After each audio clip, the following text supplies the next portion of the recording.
राजसमंद विधानसभा उपचुनाव के करीब एक माह बाद सांसद दिया कुमारी राजसमंद पहुंचे और अचानक रेलमगरा व दरीबा अस्पताल का औचक निरीक्षण किया। दरीबा में कोविड केयर सेंटर का अवलोकन करने के बाद रेलमगरा सामुदायिक स्वास्थ्य केंद्र का निरीक्षण किया, जहां चिकित्सा प्रभारी से संक्रमित कोरोना मरीजों की जानकारी ली, उपचार के प्रबंध की जानकारी ली। कुछ चिकित्सकों की अन्य जगह प्रतिनियुक्ति पर होने की बात सामने आई, जिस पर सांसद ने उचित कार्रवाई का आश्वासन दिया। इस दौरान ऑक्सीजन कंसंट्रेटर मशीनों का लोकार्पण भी किया गया।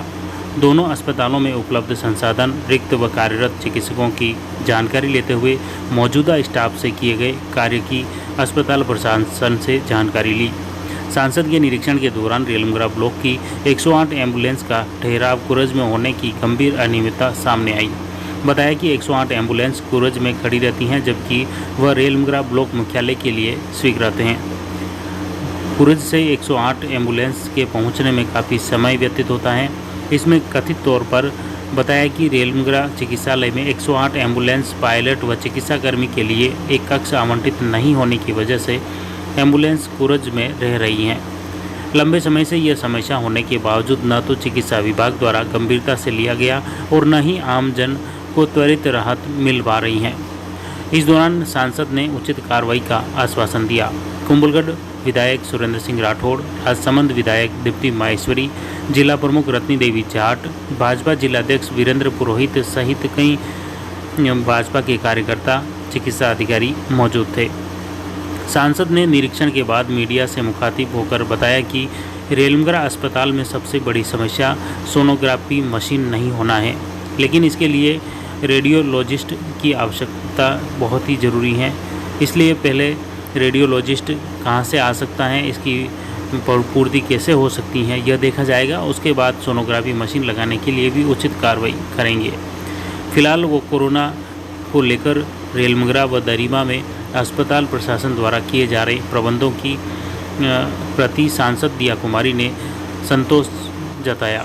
हालांकि कुछ अन्य आवश्यक स्टाफ व संसाधनों को लेकर कमी दिखी, जिनके निस्तारण के लिए उन्होंने आश्वासन दिया कि वे हर संभव प्रयास करेगी कि इन छोटी मोटी समस्याओं का समाधान हो और आमजन को त्वरित राहत मिल सके। जी मैडम, अभी आज रेलमगरा का दौरा किया है और रेलमगरा सीएचसी और कोविड सेंटर दरीबा का निरीक्षण किया है जी। किस तरह की व्यवस्थाएं देखने को मिली और क्या खामियां देखने को मिली?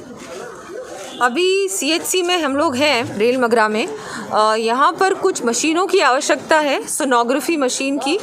उसके लिए रेडियोलॉजिस्ट की बहुत ज़रूरत है। तो पहले तो यहाँ पर रेडियोलॉजिस्ट डिप्यूट करना पड़ेगा कैसे ना कैसे, उसके बाद ही सोनोग्राफी मशीन यहाँ पर पहुँचाएंगे। और भी व्यवस्थाएं देखी, तो व्यवस्थाओं में जो भी बात थी वो डॉक्टर्स से बात कर ली है। और इससे पहले दरीबा में भी कोविड सेंटर और जो नया वाला भी कोविड सेंटर बन रहा है, दोनों का निरीक्षण किया और वो सब कुछ देखा कि कैसे किस तरह से वो उन लोगों ने सेटअप किया है और आगे की भी तैयारी कर रहे हैं। ऑक्सीजन कॉन्सेंट्रेटर्स भी उनकी तरफ से, हिंदुस्तान जिंक की तरफ से डोनेट किए गए हैं, तो उनको भी हम लोग सभी सीएचसीज पीएचसीज में बांटने वाले हैं। और बिल्कुल आज ये दौरा है पूरे ही क्षेत्र का। तो मैडम, अभी कोविड चल रहा है, तो आम जन को क्या संदेश देना चाहिए? आम जन को ये कहना चाहूँगी कि कोविड चल रहा है और बहुत तेज़ गति पे है, ये कहीं भी नहीं गया है।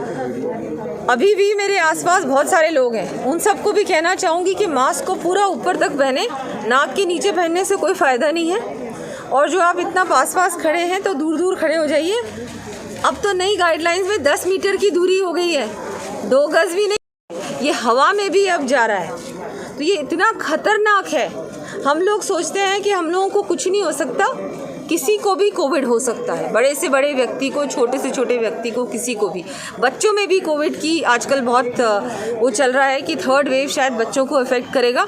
हमको गाइडलाइंस का फॉलो करना है। अनलॉक भी होगा, धीरे धीरे लॉकडाउन उठेगा, लेकिन हमको अपने अंदर एक लॉकडाउन को बैठाना पड़ेगा जब तक ये कोविड विश्व में है। जब तक ये कोविड विश्व में है, हमको अपने आप को बचा के रखना है। हमारे ना केवल हमको बचा के रखना है, हमारे आस पड़ोस में सबको बचा के रखना है, फैमिली को बचा के रखना है। ये हम लोगों की जिम्मेदारी है। ये सिर्फ नेताओं की जिम्मेदारी नहीं है, ये हमारे एक एक नागरिक की जिम्मेदारी है। ये मैं मैसेज देना चाहूँगी। इसको बहुत ही कठोर तरीके से आपको अपनाना पड़ेगा। ये नया एक तरीका है जीने का। जब तक कि कोविड रहेगा तब तक हमको अपने आप में डिसिप्लिन बहुत लाना पड़ेगा और रखना पड़ेगा। एक बार कोविड पूर्ण रूप से चला जाए उसके बाद ठीक है। वैक्सीनेशन के लिए भी हम लोग कोशिश कर रहे हैं, राज्य सरकार को बार बार कह रहे हैं 18+ की वैक्सीन जल्द से जल्द दिलवाएं। 45+ का तो प्रकरण चल ही रहा है, वैक्सीनेशंस हो रहे हैं। ऑन साइट रजिस्ट्रेशन भी केंद्र सरकार ने शुरू किया।